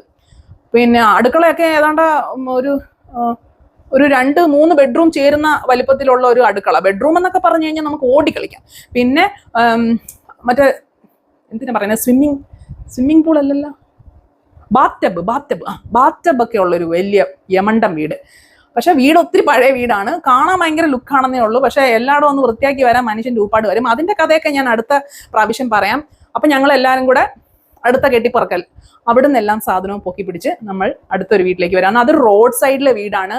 അവിടെയാണ് അച്ചാച്ചിക്ക് അസുഖമൊക്കെ വരുന്നത്. പിന്നെ ബാക്കിയുള്ള കുറേ മൈൽ സ്റ്റോൺസ് അവിടെ വെച്ചാണ് സംഭവിക്കുന്നത്. അത് പറയാൻ സമയം പോരാ. അപ്പൊ നമുക്ക് ഇനി അടുത്ത വീട്ടിലേക്ക്. ആ പുള്ളിയുടെ പേര് ഞാൻ മറന്നുപോയി. ആ പുള്ളി ഒരു മുസ്ലിമാണ് പുള്ളിയുടെ പേര്. അപ്പം കല്യാണം കഴിഞ്ഞിട്ട് എനിക്കും ബിജുവിനും കൂടെ താമസിക്കാൻ പാകത്തിനാണ് അത്രയും വലിയൊരു വീട് എടുത്തത്. അതായത് ഒരു വലിയ ബെഡ്റൂം അവിടെ, ഒരു ബെഡ്റൂം ഇവിടെ, അങ്ങനെ താഴെ 3 ബെഡ്റൂം, മേളില് ഞങ്ങൾക്ക് ബെഡ്റൂമും എല്ലാം കൂടെ ചേർന്നിട്ട് ഇങ്ങനെ ഒരു സ്പേസ് മേളിലുണ്ടായിരുന്നു. പിന്നെ നല്ല ബാൽക്കണി ഉള്ളൊരു ടെറസ്, നല്ല രസമായിരുന്നു. പിന്നെ ഇങ്ങനെ ഓപ്പൺ ഏരിയ പോലെ പുറത്തോട്ടൊക്കെ ഇറങ്ങിയിരിക്കാൻ പാകത്തിനുള്ള പല ഏരിയാസ് ആ വീടിനുണ്ടായിരുന്നു കേട്ടോ. നല്ല രസമായിരുന്നു ആ വീട്. അപ്പം പിന്നെ ഭയങ്കര വലിയ മുറ്റം. അപ്പം അങ്ങോട്ടേക്ക് മാറിയിട്ടുള്ള കാര്യങ്ങളൊക്കെ നമുക്ക് അടുത്ത വീഡിയോയിൽ. അപ്പം നിങ്ങൾക്ക് ഈ സീരീസ് ഇഷ്ടപ്പെടുന്നുണ്ടെന്ന് കരുതുന്ന എന്തെങ്കിലുമൊക്കെ ഉണ്ടെങ്കിൽ കമന്റ് ചെയ്യുമ്പോൾ എനിക്കൊരു ഊർജ്ജമാണ്. പിന്നെ അപ്പൊ ഇത്രയൊക്കെ ഉള്ളൂ. അടുത്ത വീഡിയോ നമുക്ക് കാണാം.